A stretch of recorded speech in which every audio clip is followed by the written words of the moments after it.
Okay, we are on problem number 9, which is labeled as problem 50.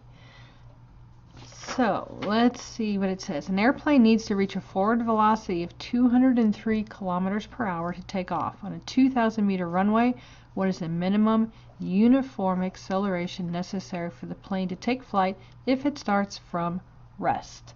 All right, first thing, always remember when you have these problems to follow the process. Sketch it, write down what you know, solve it, and then check your values. So let's draw this. So here's my plane. He's moving down the runway. Now at some point over here, I need to reach a velocity of 203 kilometers per hour in order for this plane to take off. And I need to know what the acceleration is. I know the velocity initial is 0. And I know that ultimately this distance here needs to be at least 2,000 meters. All right, let's draw this as a graph here. What does this look like if I were to draw the velocity time chart? All right, velocity and time.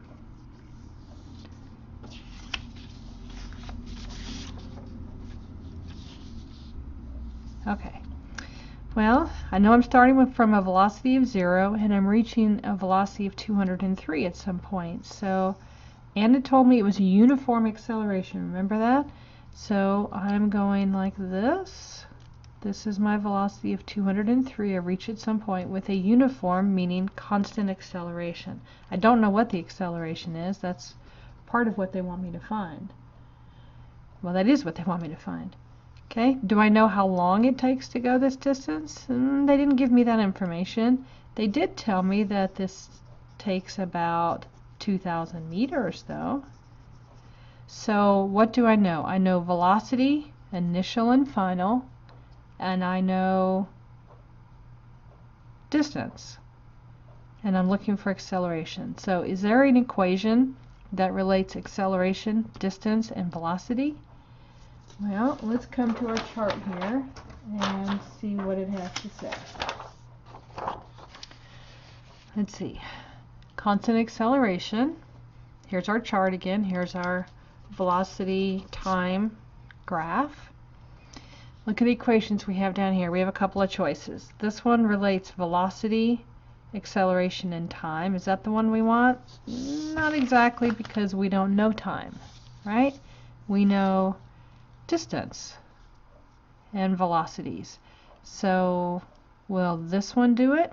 We have velocities, acceleration, and distance.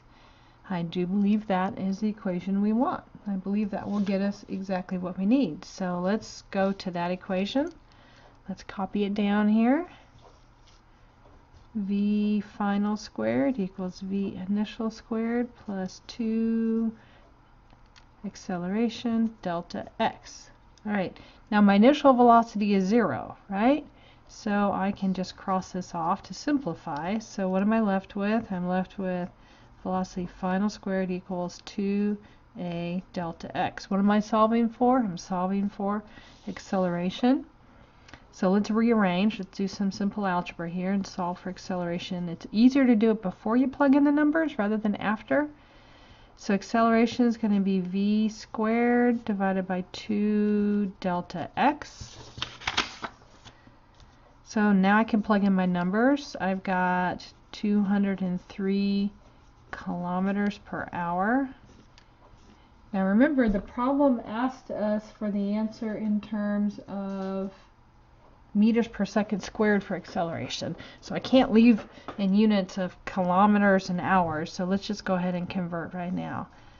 I know in a kilometer there is 1,000 meters, and I know an hour has 3,600 seconds. Kilometers cancels kilometers, hour cancels hours, so now I'm down to meters per second squared. Don't forget, I was supposed to square the velocity.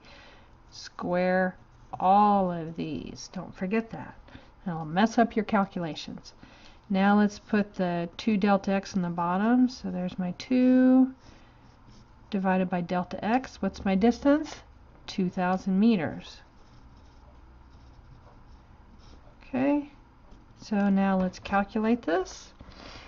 And